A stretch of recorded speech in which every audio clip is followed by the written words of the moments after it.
बोल जयकारा बोल मेरे श्री गुरु महाराज की जय।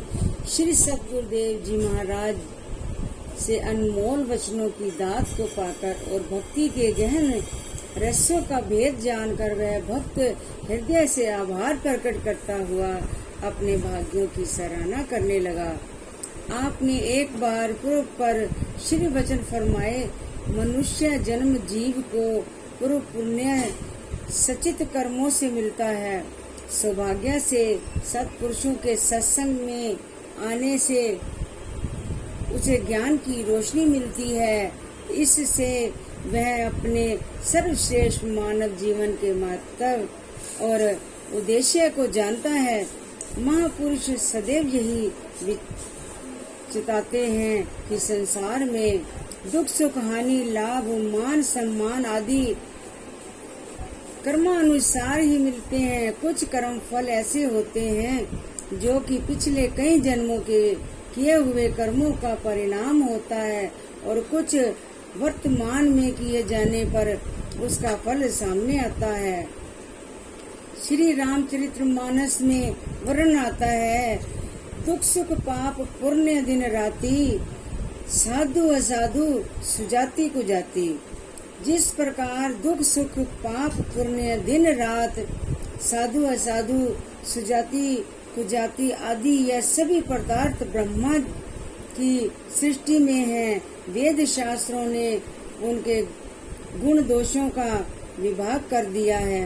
महापुरुषों के सत्संग में आकर इंसान को विवेक बुद्धि प्राप्त हो जाती है, जिससे वह आदि व्याधि उपाधि अर्थात शारीरिक एवं मानसिक विकारों के रोगों को ज्ञान की धारा से काटने का प्रयास करता है। अत्यधिक दुखदायी वेदना उसे विचलित नहीं कर पाती। वह नाम सिमरन और श्री वचनों का स्मरण करता हुआ सहज ही उसको सहन कर लेता है।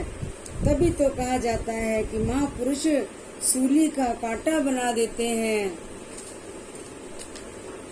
एक बार एक भक्त अपने शारीरिक रोगों से अत्यंत पीड़ित था। अभी एक रोग से मुक्त होता नहीं था कि दूसरे रोग से संक्रमित हो जाता। उसने मन में ठान लिया कि इस बार तो मैं अवश्य ही श्री प्रभु जी के चरणों में मुक्ति मांगूंगा। वह श्री दर्शन के लिए श्री अनंतपुर में आया और अपनी चतुराई दिखाते हुए अपनी मुट्ठी को बंद कर लिया। उसने विनय की, प्रभु अब तो मैं अपने शरीर से बहुत निराश और असहाय हो चुका हूँ। असहनीय दुख बार बार मुझे बेचैन करते हैं। अब मुझे केवल मृत्यु ही चाहिए। मैं इस मुट्ठी को तभी खोलूंगा जब आप मुझे मृत्यु का वरदान देंगे। श्री प्रभु जी ने मुस्कुराते हुए फरमाया, भगत जी हम तो सबको जीवन दान देते हैं, मृत्यु हमारे पास है ही नहीं। जीवन को वास्तविक रूप में जीना सिखाते हैं, अर्थात मानुष जन्म को पाकर ऐसे कर्म करो, भक्ति भजन करो, सेवा करो, जिससे पुण्य नीच योनियों के दुख कष्टों को न झेलना पड़े।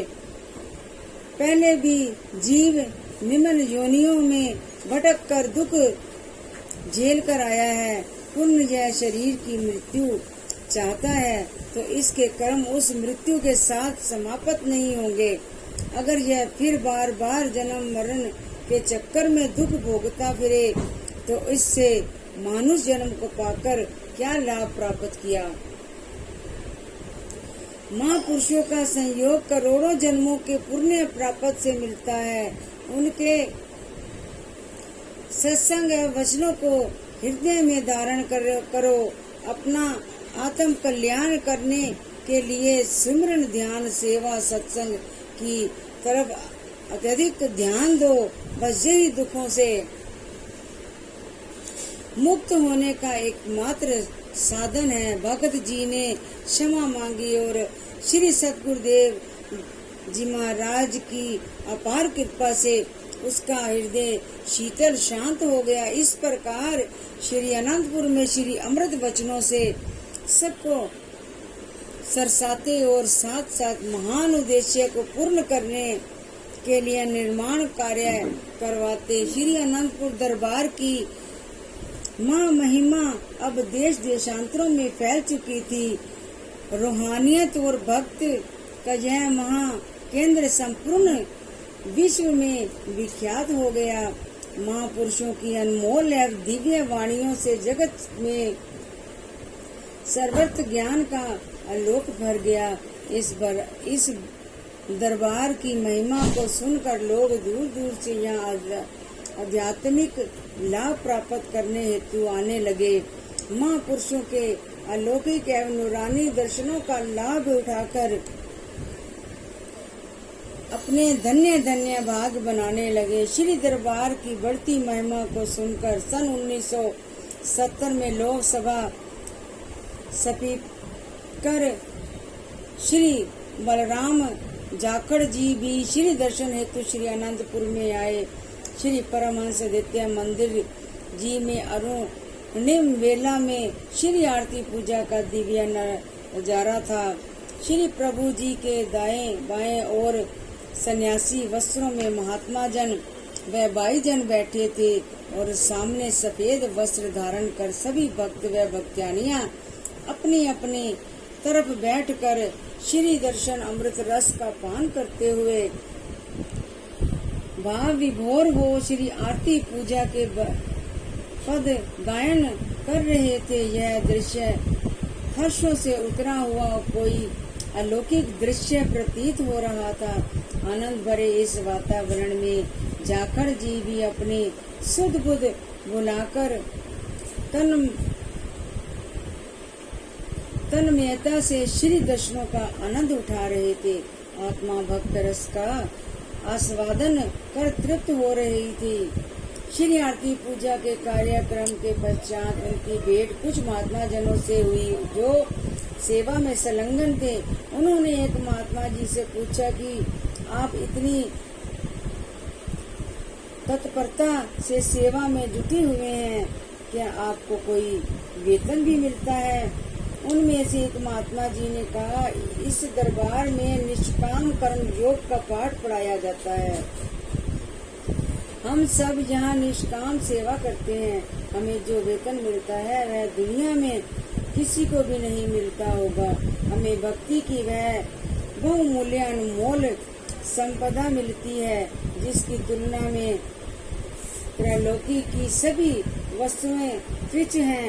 न ही हमारे दिल में उन वस्तुओं की चाहना है जिसको सतु व आदाय में वस्तु की प्राप्ति हो जाए। वह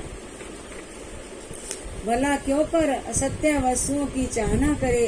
उनके इस प्रकार के भक्ति व पूर्ण विचारों को सुनकर वह बहुत प्रभावित हुए और श्री दरबार की पूरी प्रशंसा करने लगे।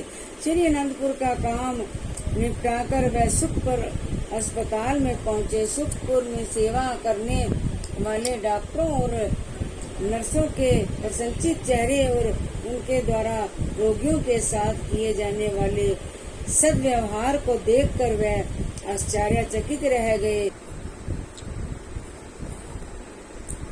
प्रसन्न मुद्रा में उन्होंने एक मरीज से पूछा, यहाँ तुम्हें कोई कष्ट या कठिनाई तो नहीं होती? तुम्हारी देख रेख किस प्रकार की जाती है? उसने उत्तर दिया, श्रीमान, हमारा इस ढंग से उपचार किया जाता है कि हमें बहुत जल्द ही यहाँ से छुट्टी मिल जाती है। उन्होंने कहा, मैं कुछ समझा नहीं, उसका क्या अर्थ है? इस रोगी ने उत्तर दिया, यहाँ पर हमारी सेवा व देख रेख बहुत हित चित्त से की जाती है जिससे हम बहुत जल्दी स्वस्थ हो जाते हैं। यह सुनकर उन्होंने कहा कि हमने निष्काम सेवा का अगर कोई मूर्तिमान आदर्श देखा है तो यह यहाँ श्री अनंतपुर और सुखपुर में ही देखा है और अति प्रसन्न हो वापस लौट गए। महाप्रभु जी ने निष्काम सेवा का पाठ पढ़ाते हुए और सेवकों के दिलों में दिन प्रतिदिन सेवा की लगन को दृढ़ करने के लिए कई विभागों की स्थापना करके सेवा के अथाह भंडारा खोल दिया। यहाँ आनंद प्रिंटिंग प्रेस विभाग का वर्णन दिया जाता है। बोल मेरे श्री गुरु महाराज की जय।